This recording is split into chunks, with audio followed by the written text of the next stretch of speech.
Graça e paz. Eu me chamo Ricardo e sirvo no reino como apóstolo. Eu estou aqui hoje para aplicar um curso intensivo de juiz de paz eclesiástico e celebrante, através do nosso Instituto Bíblico Vida, IBV, que é um órgão da GEAB. GEAB quer dizer Jesus é a Esperança da África e do Brasil. Vamos ao nosso primeiro tópico. Abra sua apostila aí. Como ser um juiz de paz oficial e seu conceito. Juiz de paz oficial é aquele que faz casamento no cartório. Qualquer cidadão pode ser um juiz de paz oficial, desde que seja indicado. Normalmente é indicado um advogado. A indicação pode ser feita por um vereador, governador, porém, segundo a Constituição Brasileira, artigo 98, inciso 2º, a União, no Distrito Federal e nos territórios e os estados devem criar uma justiça de paz remunerada, composta de cidadãos eleitos pelo voto direto, universal e secreto, com mandato de 4 anos. O que nós podemos resumir? Normalmente, o juiz de paz é indicado por um vereador, governador e etc. Eu posso dizer que uma boa indicação vale muito a pena. Quanto ganha um juiz de paz oficial? Nosso segundo tópico. Seu salário é aproximadamente R$ 2.295,69. Também recebe pela quantidade de casamento que faz, que é outra forma de ganho. No Rio Grande do Sul, um casamento com juiz de paz varia a taxa entre R$ 32,50 a R$ 97,60 reais para oficializar um casamento. Lei que regulamenta a profissão. Artigo 1º, 88, Lei Complementar número 35, dia 14 de março de 1979. Em alguns estados, juiz de paz é chamado de juiz de carreira, em outros, não. Vamos lá. Falando ainda sobre o casamento realizado no cartório, porque a proposta desse curso é treinar os ministros para fazer casamento religioso com efeito civil. Mas por enquanto nós estamos falando do casamento civil. Procedimento para realizar casamento civil. Todas as modalidades de casamento só é válida mediante a certidão ter sido feita no cartório. Caso contrário, não tem valor legal perante o Estado, pois não foi registrada nem lavrada em cartório. Vale ressaltar essa observação. Passo a passo: ir ao cartório com 2 testemunhas, retornar em 30 dias para saber a data, realização do casamento na data e hora marcada pelo cartório. Qual o verdadeiro significado da palavra ministro? Por que nós vamos tratar sobre isso? Porque a lei vai falar que todo ministro religioso pode realizar casamento. Repare que a lei não vai falar que para realizar um casamento tenha que ser um pastor, mas sim um ministro religioso. E qual é o verdadeiro significado da palavra ministro? No dicionário, nós vamos ver que o verdadeiro significado da palavra ministro é ser servo. A expressão pode indicar aquele que assiste uma pessoa de alto escalão, assim como no caso de Josué e Moisés, Elias e Eliseu. Nos escritos mais recentes, esse termo se referia aos oficiais reais e até mesmo aos anjos de Deus. Então, ministro quer dizer aquele que serve. Às vezes nós encontramos pessoas que batem no peito falando assim: olha, não mexe comigo porque eu sou ministro da casa do Senhor. Mas na realidade, ministro quer dizer servo. Olha, tem um outro termo aqui muito interessante, o termo diáconos, de onde vem diaconia, o mesmo que serviço, ministério. Essas palavras no sentido original estavam sempre voltadas para a ideia de serviço, de servir. Nós podemos acrescentar que o nosso mestre, Senhor Jesus, ele foi um ministro, ele foi um diácono, porque ele falou o seguinte, que não veio para ser servido, mas veio para servir. Então, ministro quer dizer servo. Logo, todos aqueles que fazem o curso de juiz de paz eclesiástico pode realizar casamento religioso com efeito civil. Então é bom a gente ressaltar que o nosso mestre foi um ministro, foi um diácono. Em Mateus capítulo 28, versículo 18 adiante, Jesus envia discípulos para difundir o reino e para batizar. Uau, discípulos batizaram. Em Efésios capítulo 4, versículo 15 adiante, o apóstolo Paulo ele vai nos passar um ensinamento muito interessante. Ele vai falar o seguinte, que Deus colocou uns na igreja para edificação do corpo. Ele chamou uns como apóstolos, outros como profetas, outros como evangelistas, outros como pastores e outros como mestres. Eu não sei se você conhece, mas eu conheço muitas pessoas que são pastoras. Nunca foi derramado óleo sobre a cabeça dessas pessoas, mas são pastores. Por que essas pessoas são pastores? Ou pastoras? Porque elas gostam de cuidar, elas amam cuidar de almas. Sabe aquelas pessoas que chegam na igreja e já começam a correr o olho para ver se todos estão ali, quando nota a falta de alguém, procura ligar, procura cuidar. Então são verdadeiros pastores. Ou aquela pessoa que gosta de andar com um prospecto no bolso e evangeliza nas filas, evangeliza no serviço. Essas pessoas são evangelistas. Ou aquela pessoa que tem dom de profecia, de revelação. Essas pessoas são profetas. E quem pode arrancar esse dom dessas pessoas? Ninguém. Eu não estou dizendo que na igreja não tenha o corpo eclesiástico. Muito pelo contrário, eu faço parte de um corpo eclesiástico.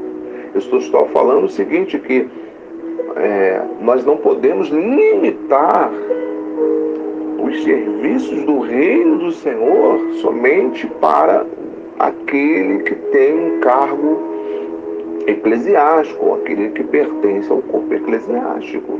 Porque o Senhor Jesus, ele não fez isso. Ele não fez e não faz. Ele continua dando dons a todos, porque todos nós somos servos. Então, a lei ampara o ministro religioso para atuar como um juiz de paz eclesiástico. É claro que esse ministro religioso, servo do Senhor, precisa fazer um curso de capacitação como esse, precisa ser atuante para que então ele possa realizar casamento religioso com efeito civil.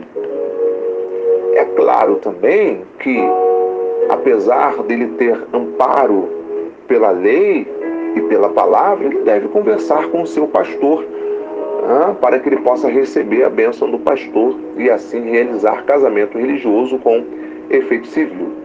Eu gostaria de lembrar que a lei também ampara o casamento que é feito sem habilitação.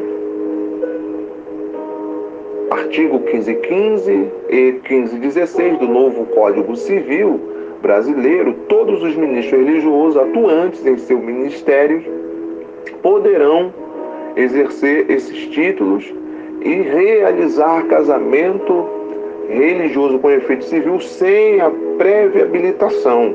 Porém, alguns cartórios não aceitam. Então, eu aconselho ao ministro religioso a realizar casamento religioso com efeito civil através de uma habilitação que é fornecida pelo cartório. O que é um juiz de paz eclesiástico? O juiz de paz eclesiástico é uma autoridade que realiza casamento religioso com efeito civil. E também ele tem a função de pacificador. É claro, sem o poder de julgar.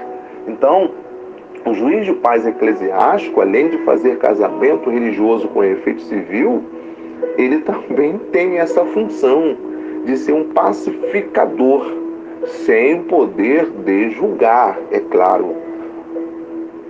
Como assim pacificar? Conflitos entre vizinhos e conflitos também entre os casais. Então, todo ministro deve atentar para isso. A lei quem vai amparar o ministro religioso para realizar casamento religioso com efeito civil e também para atuar como pacificador.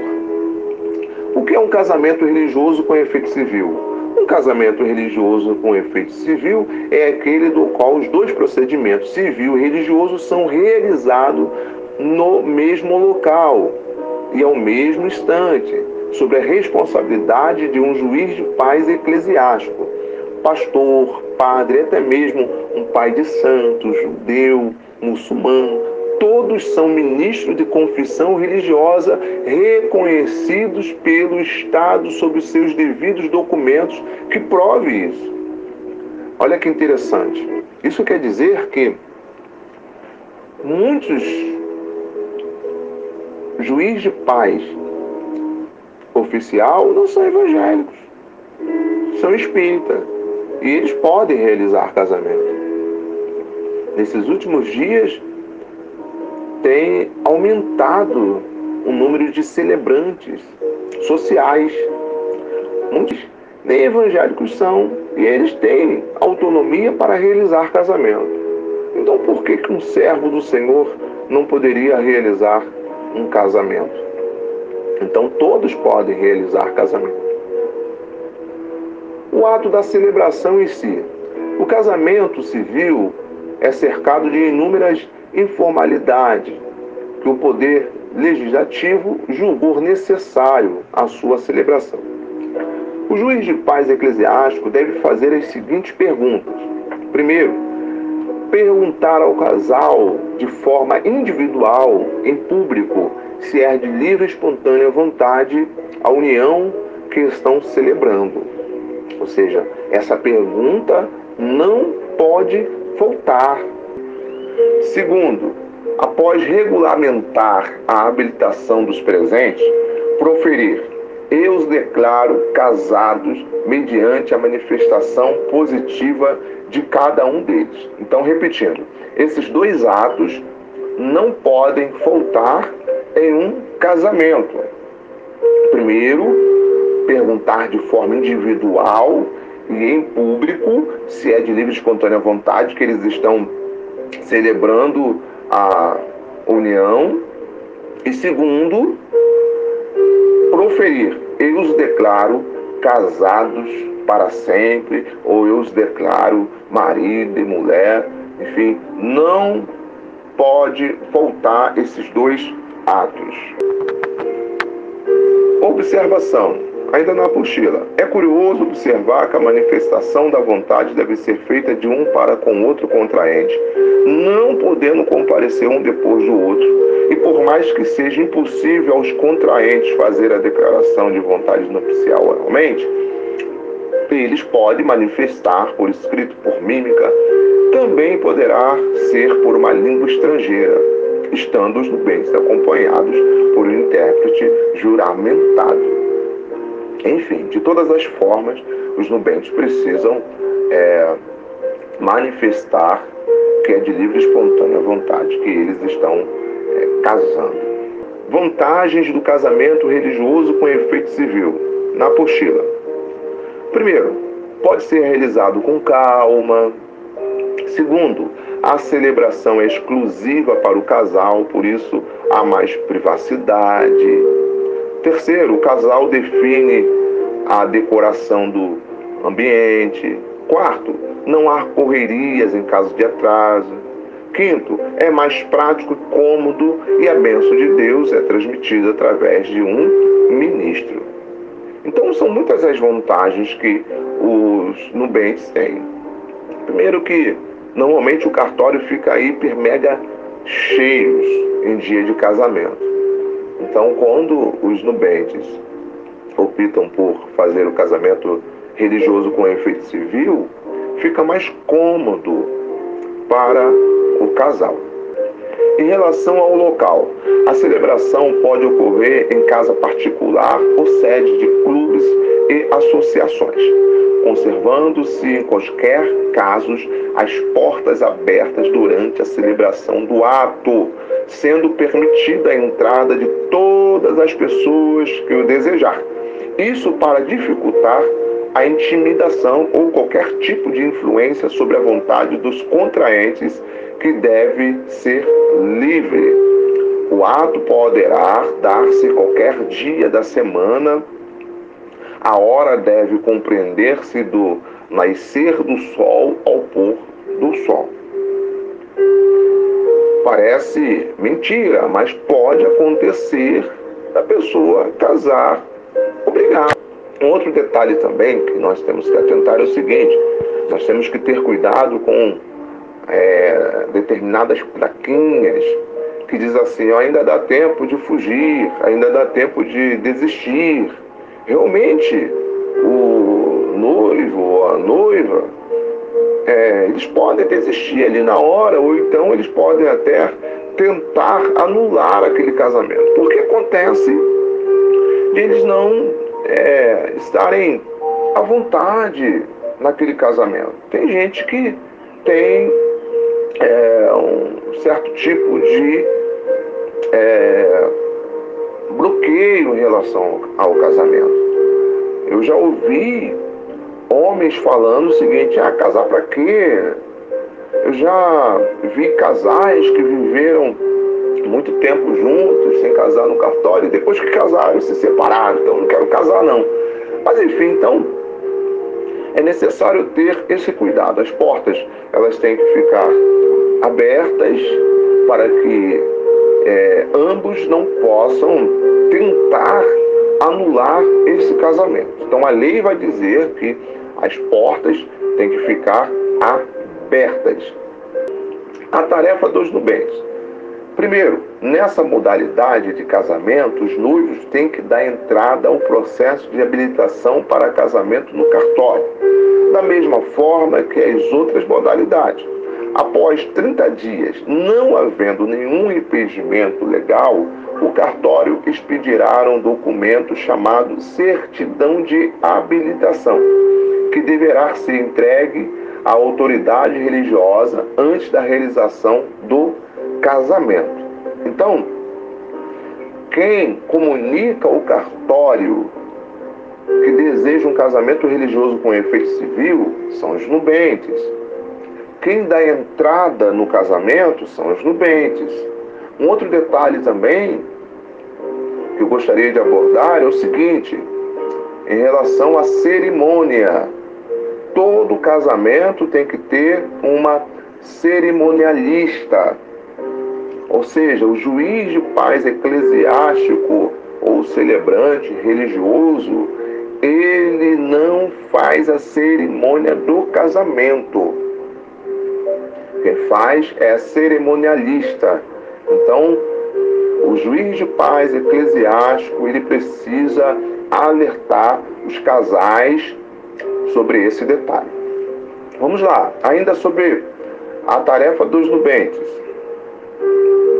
Segundo, após a realização da cerimônia, o casal não recebe a certidão de casamento, e sim o termo de casamento, que o casal ou um responsável deve levar ao cartório no prazo de 90 dias a contar a data da realização da cerimônia. Em algumas regiões, são apenas 30 dias para registrar o casamento. Caso isso não ocorra, o casamento não ficará regularizado no cartório. Isto é, os noivos permanecerão solteiros. Observação: termo do casamento em papel timbrado da igreja ou associação reconhecido firma. O termo de casamento nós vamos passar para os celebrantes, ok? Somos nós quem passamos. Todo celebrante, o juiz de paz eclesiástico, você que está fazendo esse curso, vai fazer o casamento sob nossa responsabilidade. Nós quem vamos dar essa autonomia. Logo nós vamos fornecer o CNPJ, vamos passar também um termo de casamento. Então não é nenhum bicho de 7 cabeças. Mas o que é necessário atentar é, após a realização da cerimônia de casamento, os noivos podem levar, ou qualquer outra pessoa pode levar, até mesmo o celebrante pode levar esse termo de casamento que deve ter firma reconhecida, no caso no nome do celebrante. O celebrante precisa abrir uma firma no cartório. Se ele já tiver uma firma, melhor ainda, e ele vai lá e reconhece firma da sua assinatura. E depois então entrega o termo de casamento no cartório para que então possa finalizar o casamento religioso com efeito civil. Não tem bicho de 7 cabeças, não tem complicação, não é complexo, é muito simples e fácil de ser feito. Apenas casamento religioso. O casamento religioso é considerado oficializado quando a certidão de casamento já tenha passado pelo cartório de registro civil, também através de habilitação prévia. Esse pode ser realizado em clubes, casa, praia, igreja, etc. O casamento religioso é a bênção de Deus para aquela união entre um homem e uma mulher. Então, pode acontecer dos nubentes já terem casado no civil, mas desejarem a realização de um casamento religioso. Nesse casamento religioso, já não é necessário perguntar se é de livre, espontânea vontade que eles estão casando. Porém, é necessário declarar: eu os declaro marido e mulher. Ok? Eu gostaria de passar um dado muito importante a despeito do casamento civil no Brasil. Porque antes do ano 1890, não existia casamento civil, só existia casamento religioso.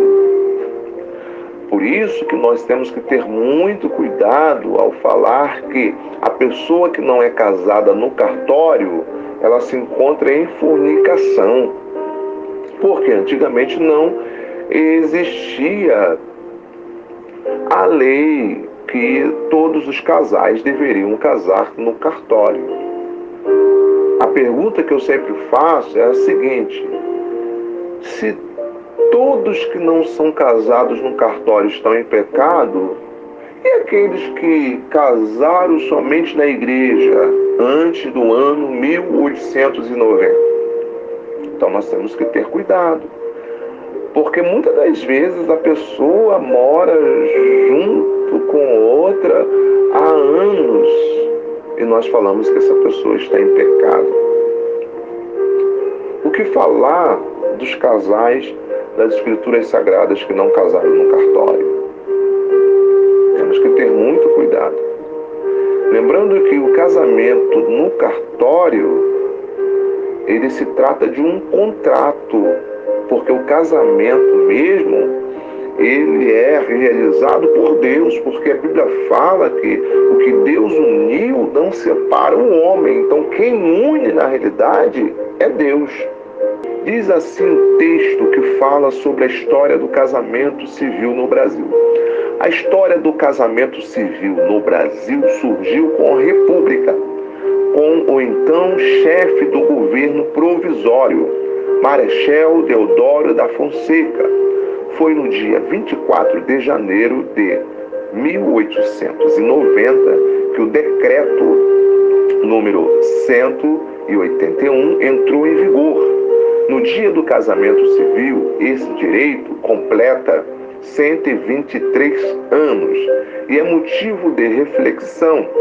Desde então, o contrato entre duas pessoas, repare, contrato entre duas pessoas que desejam se unir passou por profundas transformações, acompanhando as mudanças da sociedade brasileira.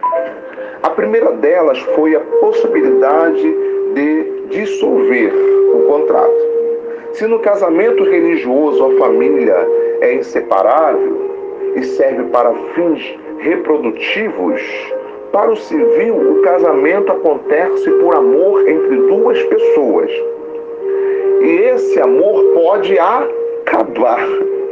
Mas essas duas mudanças aconteceram aos poucos. Olha que discrepância que nós temos aqui.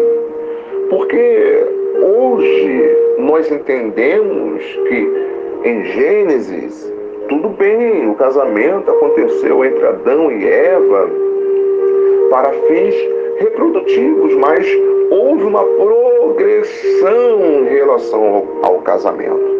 E a Bíblia vai falar que o homem deve amar a sua esposa como Cristo amou a igreja. Então o casamento civil nada mais é do que um contrato. E o casamento religioso é feito mediante orientação bíblica, aconselhamento.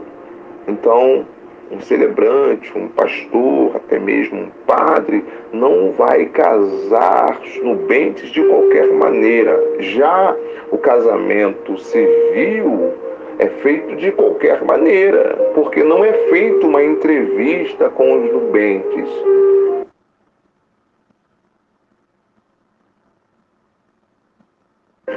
A primeira delas foi a possibilidade de dissolver o contrato.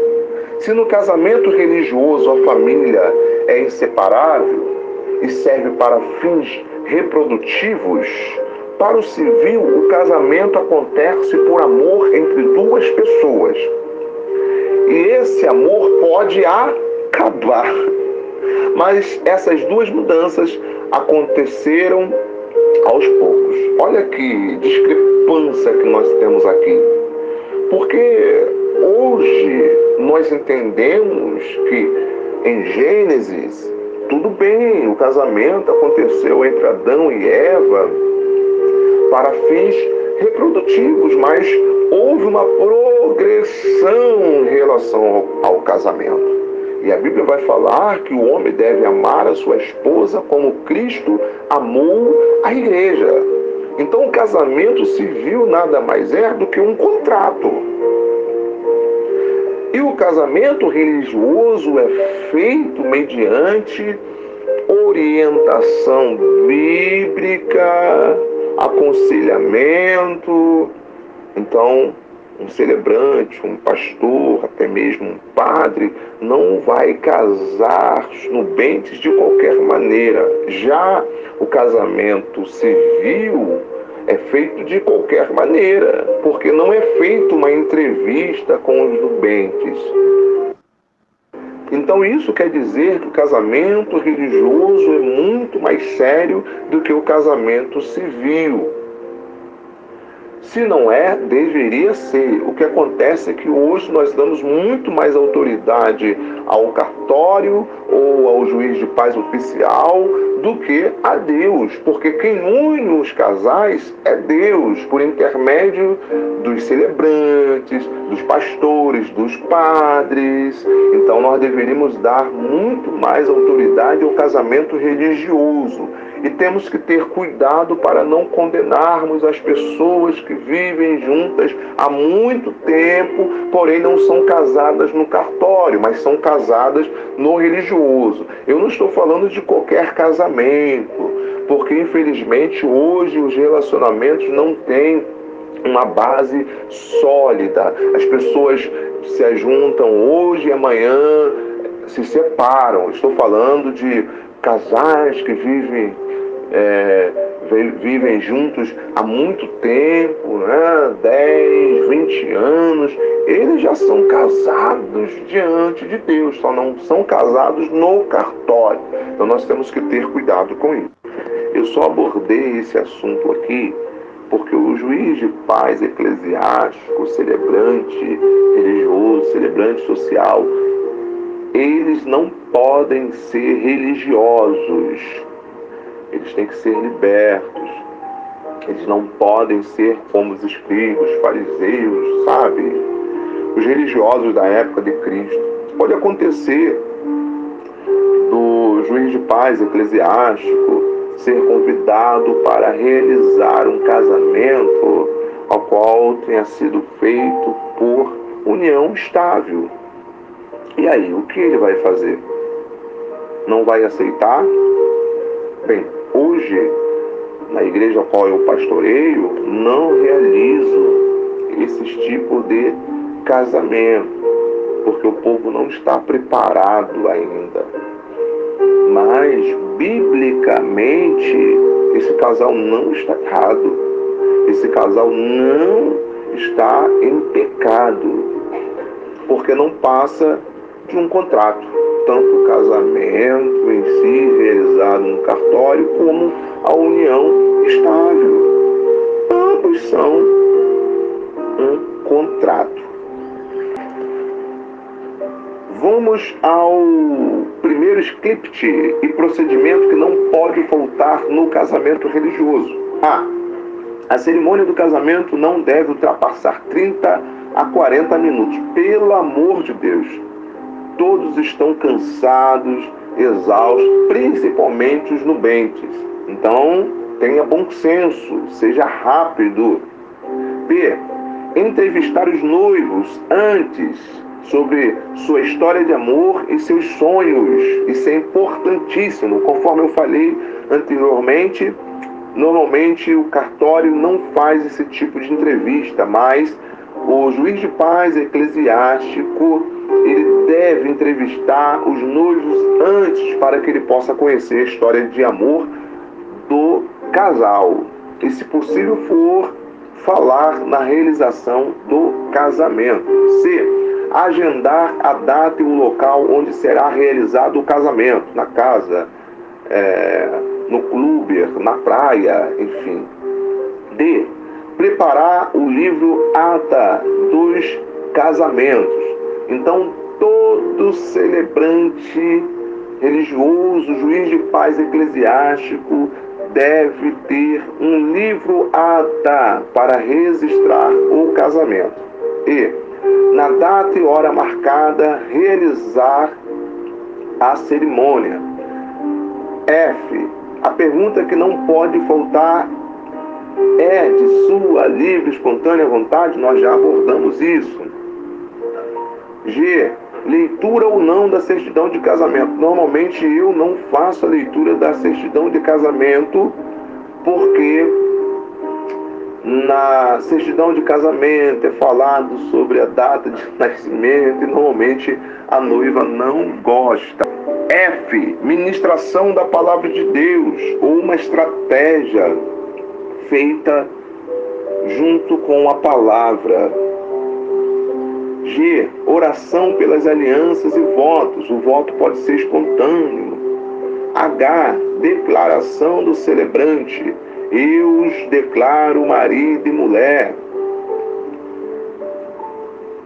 I. Beijo dos noivos. J. Assinatura do livro ata. L. Término com a saída dos noivos. Perguntas e respostas. Quero me casar fora da igreja. Posso? Se casar-se fora da igreja significa fora de um templo, então pode.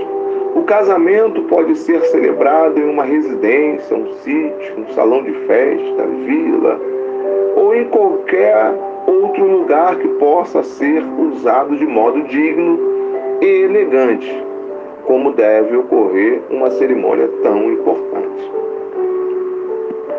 Quem é divorciado pode se casar novamente? O ideal bíblico é que a união do casal dure até que a morte os separe. Mas, infelizmente, isso nem sempre é possível.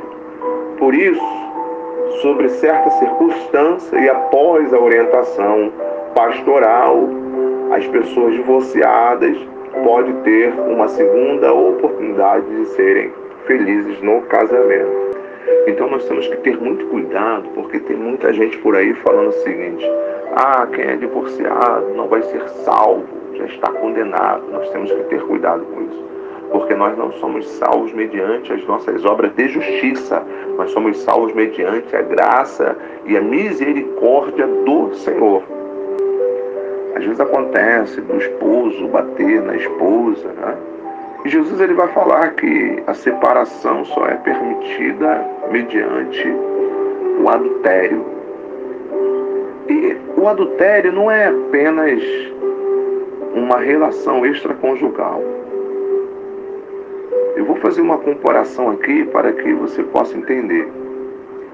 Se você estiver bebendo Coca-Cola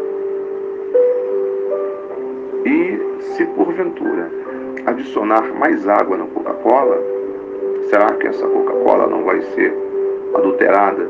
O mesmo nós podemos falar do combustível, gasolina. Tem postos que a gasolina é altamente contaminada, adulterada. Então, o que provoca um adultério no casamento não é apenas uma relação extraconjugal, mas é quando os nubentes não cumprem com os seus votos feitos diante do altar. Pessoas de religiões diferentes podem se casar. A religião normalmente exerce um papel fundamental na vida das pessoas. Por isso é importante analisar bem cada situação para que sejam evitados conflitos futuros. Quanto mais afinidade houver entre os cônjuges, melhor. Esse tópico fala muito a despeito do julgo desigual. É claro e evidente que quando a Bíblia fala sobre o julgo desigual, não está se referindo apenas a casamento, se refere a tudo. Qualquer aliança que nós venhamos fazer com uma pessoa não evangélica ou com uma pessoa com um credo diferente do nosso, nós temos que ter cuidado. Com certeza haverá conflito. Todas as vezes que nós estivermos perto de entrarmos em um julgo desigual, nós temos que nos perguntar: será que eu vou aguentar? Um julgo desigual também ocorre quando a pessoa é pobre e a outra é rica, quando a pessoa é negra e a outra é branca. Nós temos que nos perguntar: será que nós vamos aguentar? Como atuar como celebrante social ou celebrante religioso? O profissional responsável por conduzir uma cerimônia de casamento é o celebrante social e celebrante religioso. Essa figura costuma entrar em cena quando o casal já efetivou o matrimônio no cartório com juiz de paz oficial e pretende promover uma cerimônia em outro espaço para familiares e amigos. O celebrante de casamento tem a finalidade de oferecer uma cerimônia personalizada e diferenciada. Os celebrantes precisam atentar que eles precisam fazer um casamento diferente do casamento tradicional que o pastor faz, que um padre faz. Por mais que o celebrante seja um pastor, ele precisa entender isso, que ele precisa fazer um casamento diferenciado. Lembrando que a cada dia que passa, cresce o número de celebrantes sociais. E os celebrantes sociais, eles fazem qualquer tipo de casamento religioso e também casamentos homoafetivos. Então, nós temos que nos adequar, nós temos que evoluir para que nós possamos fazer casamentos diferentes, para ganharmos espaços ou reconquistarmos o nosso espaço, porque os servos do Senhor, os pastores, estão perdendo espaço para os celebrantes sociais. Vamos aos 4 passos que todo juiz de paz eclesiástico e celebrantes deve seguir. Primeiro, oratória, comunicação. A oratória é a arte de aproximar através da boa fala. O celebrante deve aproximar os noivos e os convidados durante o seu discurso. Seu texto deve envolver todos na cerimônia. O juiz de paz eclesiástico e os celebrantes devem sempre envolver os noivos com os convidados, contando a história de amor dos nubentes, fazendo os convidados sorrirem, fazendo os noivos chorarem. Enfim, o profissional que atua nessa área, ele precisa ter uma boa oratória. Então, para isso, ele deve treinar, ele deve pesquisar, fazer outros tipos de curso. E também não posso deixar de citar que, com o passar do tempo, o profissional ele vai se desenvolver.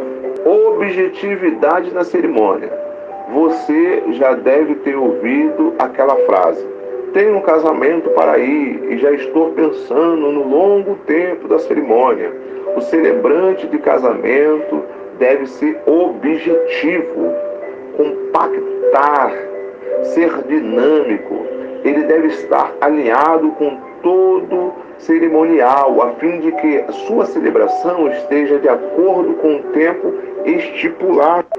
Conforme foi falado anteriormente, a celebração deve durar no máximo 40 minutos. Eu não estou falando da cerimônia em si, porque a cerimônia envolve a entrada dos padrinhos, dos noivos. Eu estou falando da celebração, da ministração.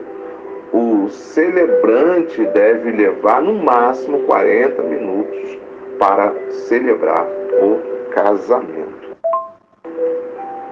Postura. O cartão de visita do celebrante de casamento deve ser a postura. Os celebrantes não devem falar como locutores de emissoras de rádio e TV, sem carisma. E não deve brincar com excesso, ele precisa ser moderado. Então o celebrante tem que ter cuidado com isso. Referente a falar como locutor de rádio ou TV, eu já vi. Estamos aqui para realizar o casamento de Rafael e Josenilda nessa noite. Ou então falar como um pregador: eu quero nesse momento declarar a bênção de Deus sobre a vida. Tem que ter cuidado, tem que ter carisma. Também não pode brincar com excesso, tem que ser moderado. Criatividade. Uma boa cerimônia de casamento passa pela criatividade de quem a conduz. Um texto personalizado, com aspecto filosófico, poético, com particularidade da história dos noivos, tende a trazer mais emoções. Vamos ao segundo script de um casamento. Eu gosto muito mais desse do que do primeiro. A cerimonialista, quem organizará a entrada dos noivos e padrinhos. É bom ressaltar que o celebrante ou juiz de paz eclesiástico deve orientar os nubentes que eles devem escolher uma cerimonialista para que ela possa organizar a entrada de todos. O celebrante estará no altar quando os padrinhos e noivos estiverem entrando. Observação: converse com o sonoplasta para ver com ele quando ele terá que colocar a música para a entrada das alianças, etc. O celebrante precisa fazer a celebração em harmonia com a cerimonialista e com o sonoplasta. Lembrando que se trata de uma noite hiper mega especial e essa noite tem que ficar como um marco na vida dos nubentes, dos convidados. Por isso, não pode haver erros.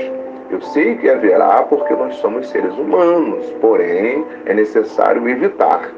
Quando todos já tiverem entrado, inclusive a noiva, o celebrante começará a celebração. Então note que o celebrante só começará a falar depois que todos já tiverem entrado. Vamos ao primeiro passo na celebração do casamento. O celebrante cumprimentará a todos e se apresentará e pedirá para todos curvarem a cabeça para que possa fazer a primeira oração. Veja bem, a primeira oração só é feita quando todos já tiverem entrado. Aí o celebrante cumprimenta todos, se apresenta e aí convida todos para fazer uma oração. Segundo passo, o celebrante se dirigirá aos noivos e brincará para descontrair. E logo em seguida o celebrante lerá a palavra de Deus de acordo com a história do casal, contará a história de amor do casal, se dirigirá ao casal e à plateia. É preciso fazê-los sorrirem ou chorarem.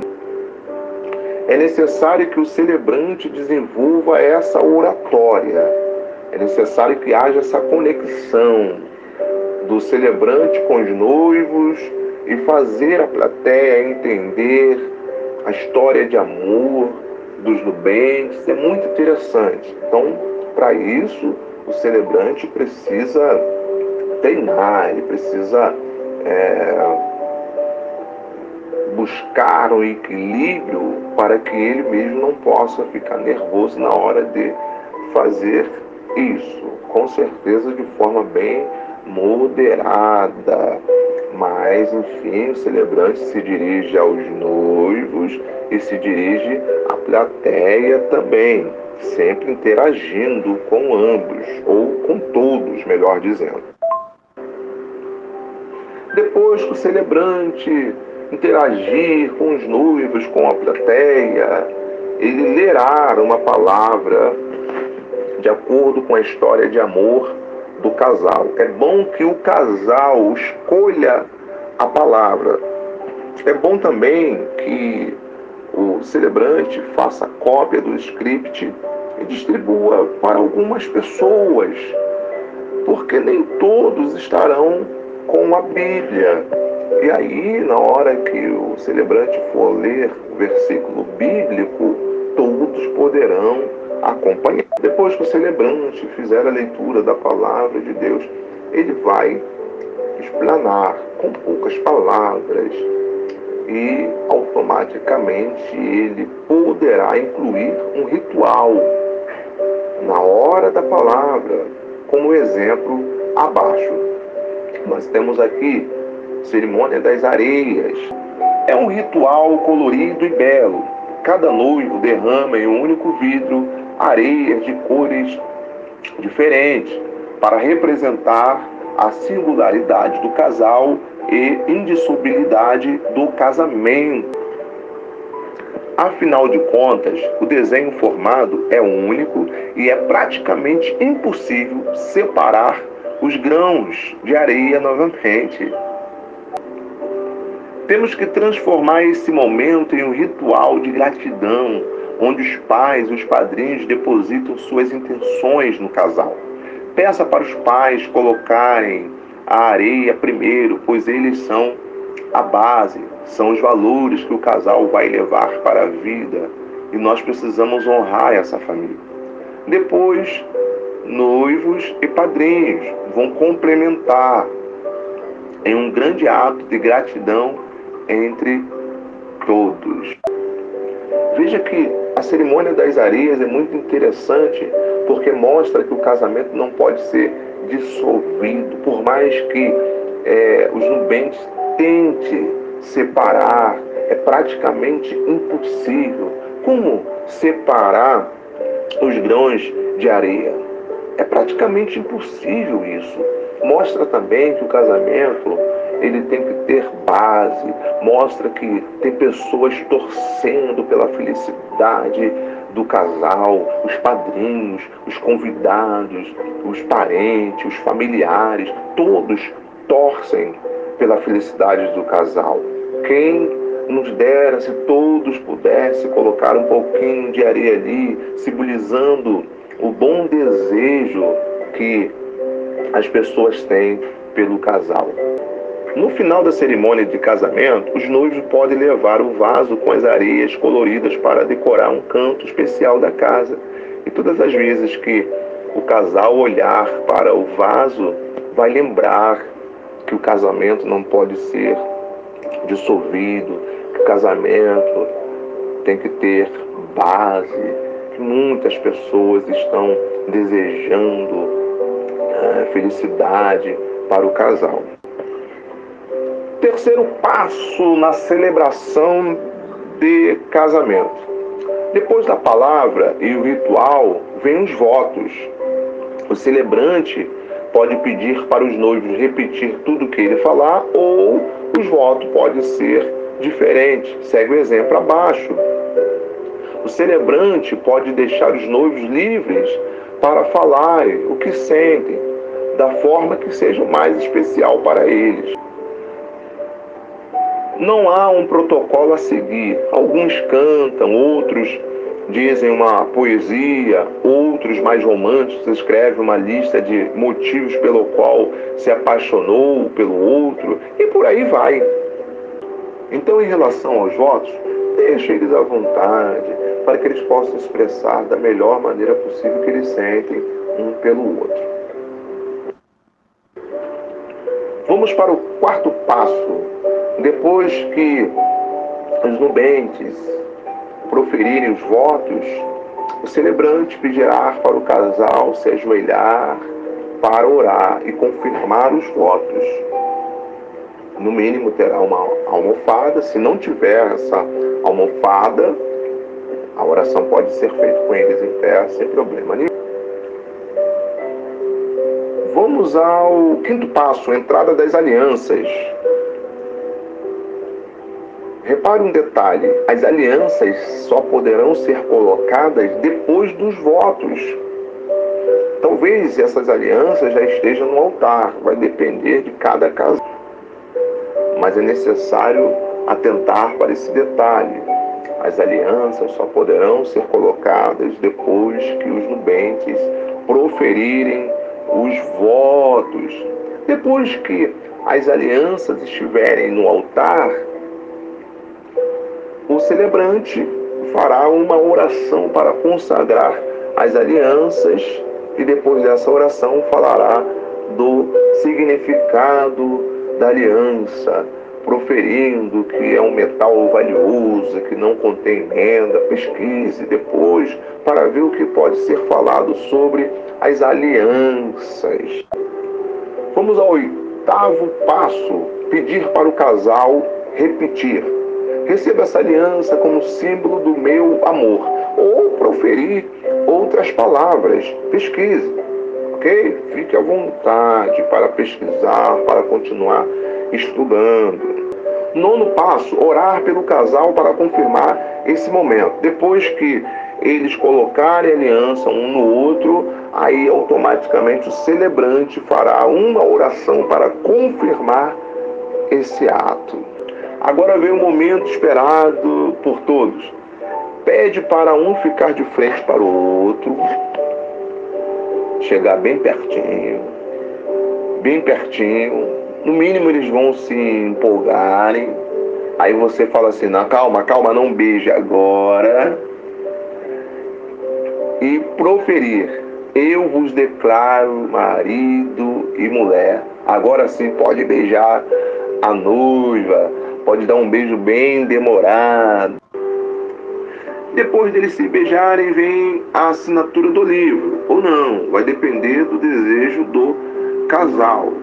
O mesmo eu posso falar sobre a leitura do termo de casamento, depende da decisão do casal. Conforme eu falei anteriormente, tem casal que não gosta, porque no termo de casamento vai falar da profissão, vai falar da idade, então tem casal que não gosta. Agora vamos ao 11º passo e último. Quando eles estiverem saindo, no meio da igreja ou salão, chame-os e deseje bênçãos sobre a vida deles. E aqui na apostila vai falar sobre diferentes rituais e seus significados. Diz o seguinte: a cerimônia de casamento é um momento muito aguardado, tanto pelos noivos quanto pelos convidados. Todos ficam ansiosos para ver o vestido da noiva, o olhar emocionado do rapaz ao ver a amada, o beijo apaixonado, as declarações de amor e tantas surpresas que os aguardam. A celebração pode ganhar ainda mais beleza, significado e personalidade quando o casal e o celebrante de casamento inclui algum tipo de ritual durante a cerimônia de casamento. Antes de inserir um ritual específico em uma cerimônia, é preciso entender se o símbolo escolhido faz realmente sentido para o casal. Os rituais não dispensam a cerimônia com troca de votos e alianças. Temos a cerimônia das areias, já citado acima. Segundo, o ritual da árvore. Terceiro, cerimônia dos balões. Quarto, cerimônia judaica de quebrar taças. E quinto, rito das velas. Todos esses rituais se encontram na apostila. Cada aluno pode ler, estudar, pesquisar, se aprofundar para ver o melhor ritual para cada casamento. Parabéns, você conseguiu concluir o curso de juiz de paz eclesiástico e de celebrantes. Eu gostaria de te dar um conselho: não deixe de fazer outros cursos inerentes à celebração de casamento. Temos muitos cursos na internet, cursos online, e como se trata de uma profissão, é necessário que o profissional se aprofunde, treine, faça curso de oratória, entre outros cursos que você pode fazer para realizar um casamento com excelência. Que Deus te abençoe rica e poderosamente.